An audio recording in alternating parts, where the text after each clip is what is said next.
Pemirsa, Anda masih bersama kami dalam program Resep Ilahi Puasa dan Perspektif Kedokteran Islam dengan tema kita Resep Ilahi, menyikapi dan mengobati penyakit batuk di saat berpuasa. Masih bersama Dr. Sukiman Nusli. Dok, di segmen 3 seperti biasa kita bicara soal bagaimana batuk atau berbagai pembahasan kita tentu dalam perspektif kedokteran Islam. Nah, sekarang bagaimana dengan batuk nih, Dok? Perspektif kedokteran Islam. Iya, kita umat Muslim tentu kita kembali ke rujukan ya, kan begitu ya. Rujukan kita adalah salah pertama Al-Quranul Karim, ya, di samping hadis dan hukum-hukum Islam yang lainnya. Ya. Qul huwalladzina amanu hudaw wa shifa. Nah, itu ada banget ya. Katakanlah Al-Quran itu adalah petunjuk dan penawar bagi orang-orang yang beriman. Petunjuk dan penawar. Penawar ini meredakan.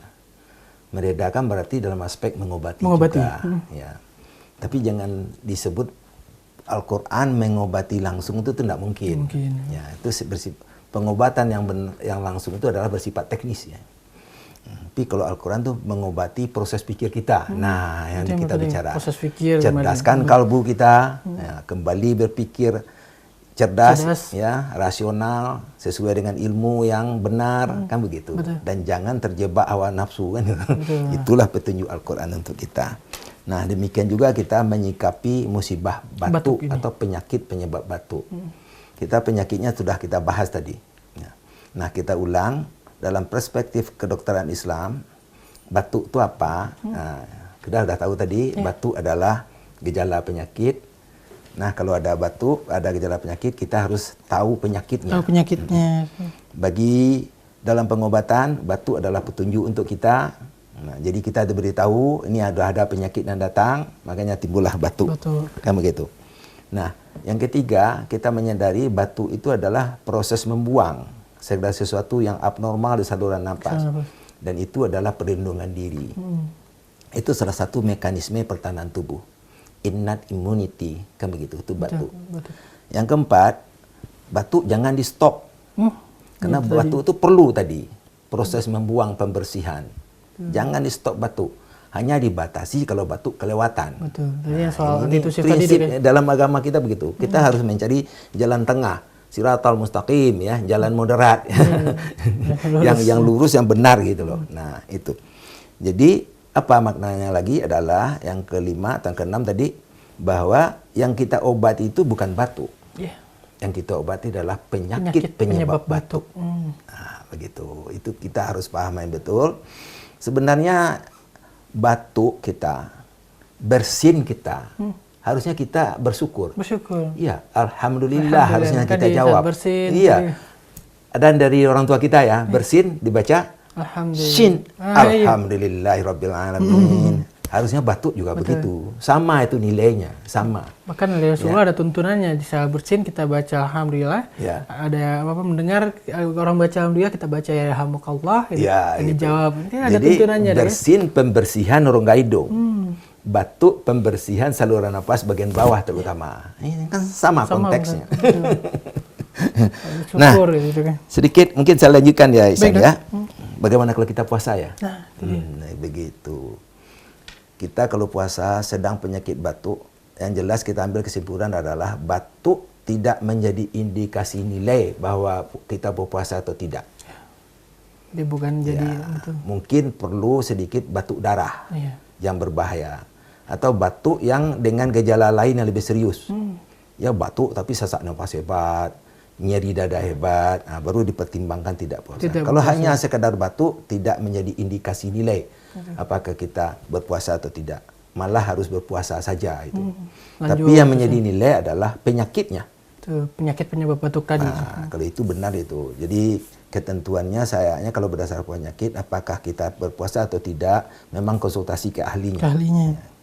Nah, bagaimana diet? Kalau penyakit di saluran napas paru sebenarnya diet tidak begitu berpengaruh. Jadi makan aja lah yang sesuai selera. Betul. Paling untuk puasa gitu deh. Lain penyakitnya lambung, usus itu diperhatikan komponen makanan. Tapi kalau batuk saluran napas, ya tentu makin bergizi makin bagus. Betul. Kayak apa yang berminyak katanya, kayak kita bentek puasa gorengan kayak gitu. Nih Ihsan dapat lagi yang dingin-dingin gitu. Ihsan dapat lagi nih cerita masyarakat kita ini. Sebenarnya itu tidak ada hubungan. Nggak ada hubungan, Dok ya? Nggak ada. Karena kita udah tahu batuk itu penting. Betul. Ya makan aja lah yang berminyak, minum aja lah es. Batuk kan alhamdulillah jawabnya. Ya. Nah ini mungkin kontradiksi ya. Betul, pendapat kita ini. Tapi mari kita berlogika, berpikir secara ilmiah. Makan gorengan, goreng tempe, goreng tahu, goreng pisang, apa salahnya? Ya batuk biarin aja batuk, malah syukur. Nah, satu, apalagi minum es. Kalau tenggorok udah panas ya minum es lebih enak lah. Ya ini ilmiahnya. Tidak ada berpengaruh sebenarnya. Ya, toh kalau kita batuk-batuk biasa kan alhamdulillah jawabnya. Tubuh kita membersihkan diri. Mekanisme pertahanan tubuh. Kayaknya acara kita ini banyak ya menyentuh hal-hal demikian ya. Betul, dan menjawab mungkin yang menjadi apa? Kalau kita secara awam mungkin melihatnya ini, apalagi soal batuk misalnya nggak boleh makan yang berminyak, hindari yang berminyak itu gorengan ya. Iya, jadi kayak gorengan tadi. Baik Dok. Iya. Kalau bicara soal pengaturan konsumsi obatnya gimana? Itu kita ke konteks puasa nih Dok. Ya, kita penyakit paru, saluran napas, ada batuk, kita puasa ya. Betul. Nah, berarti penyakitnya masih ringan itu kalau diizinkan oleh dokter. Sama dengan demam. Ya, pengaturan makan sama, jenis makannya tadi kita bilang seperti biasa, ya. Dan pengaturan obat tergantung obatnya. Nah, ini perlu juga sedikit kita simak ini. Kalau obat penghilang gejala, pereda gejala itu tidak begitu penting.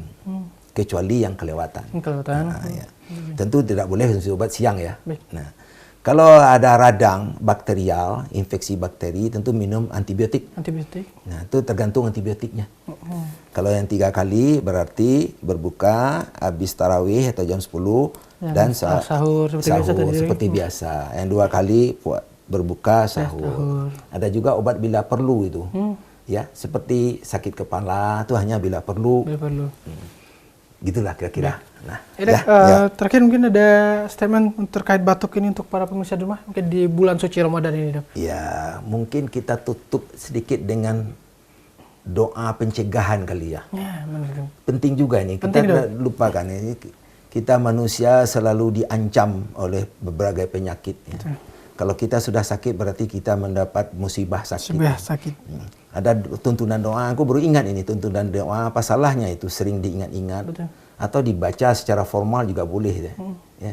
Allahumma afini fi badani, Allahumma afini fi sam'i, Allahumma afini fi basari, Allahumma inni auzubika minal kafri wal faqri, Allahumma inni auzubika minal azabil qabri.